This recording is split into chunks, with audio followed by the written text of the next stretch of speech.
Unfortunately, they were one of the unlucky couples hit by the pandemic, and they had to reschedule their wedding multiple times. But during that time, Sarah was able to add on a few more looks because so much time had passed between her original wedding date and actual wedding date. My name is Crystal. I am the creative director for Casablanca Bridal. I'm fashion historian Kimberly Chrisman-Campbell. My name is Nayri, also known as wedding fashion expert. This is Designer Dresses Deconstructed.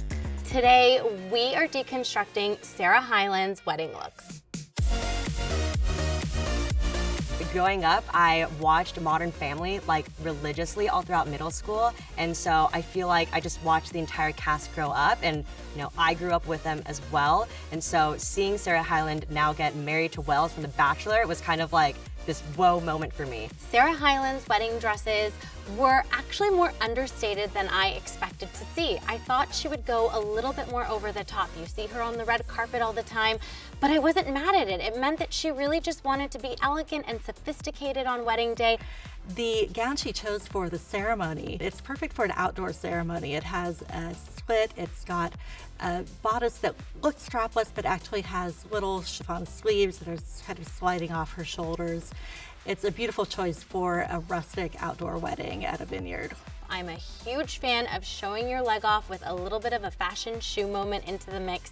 I was really pleased to see this, although surprised that it wasn't more of a dramatic look.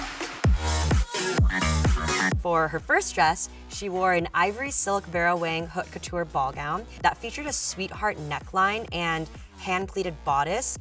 It almost has a traditional look, but I think that the thigh-high slit and subtle yet sultry off-the-shoulder straps kind of brought back those contemporary elements, and she finished off her ceremony look with a cathedral-length tulle veil. I love the peekaboo slit on Sarah Hyland's gown. You don't necessarily see it at all times, but then you get a glimpse of her legs and her wonderful high-heeled shoes. I love how she made it feel a little romantic and soft with that off the shoulder. So that's a really beautiful touch, keeping her hair completely simple, nothing in it. I see a bracelet. I will say, a bracelet is a beautiful thing to have. I recommend the bracelet on the right hand, like mine, for when you cut the cake, drink champagne, have a toast. It's a nice little detail while your engagement ring and wedding band goes on your left hand. For the reception, she did have a mermaid gown with this beautiful sweeping train. It was also created by Vera Wang, and it featured a draped neckline and hand-detachable tulle sleeves. For her second dress, I can tell in the photo that her sleeves are detachable, which is really neat, and it kind of gives that dramatic, romantic flow. She was really going for that minimalistic, super chic, elegant, clean dress. Her earrings show more in the photo with her second dress, so I really do like that. Definitely a huge fan. Just a really elegant, simple look, although I maybe would have expected a little more dramatic for her. It's a little understated. Sarah Hyland's wedding was canceled due to the pandemic several times, so she had a lot of time to think about what she was going to wear. It was also a destination wedding, so there were a lot of other events that she had to get dressed for. Sarah Hyland's first reception dress was actually a bit more formal than the gown she wore for her ceremony.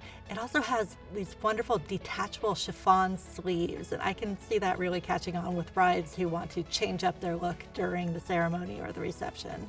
Whether it be detachable long sleeves or detachable cap sleeves, detachable off the shoulder, I think just detachable accessories in general are a great way for brides to really get not just 2, but sometimes 3 or 4 different looks. More and more brides are getting comfortable with showing leg. It's something that is booming in terms of requests, and what a lot of our brides are actually doing is they are adding buttons and alterations that are invisible to close up the slit and then to reveal it for reception.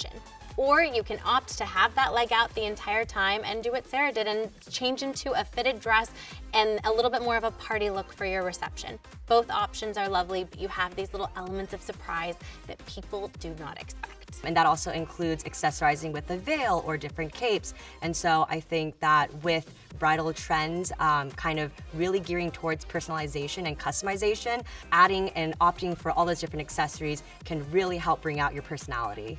Thanks for tuning in to Designer Dresses Deconstructed. We will see you next time.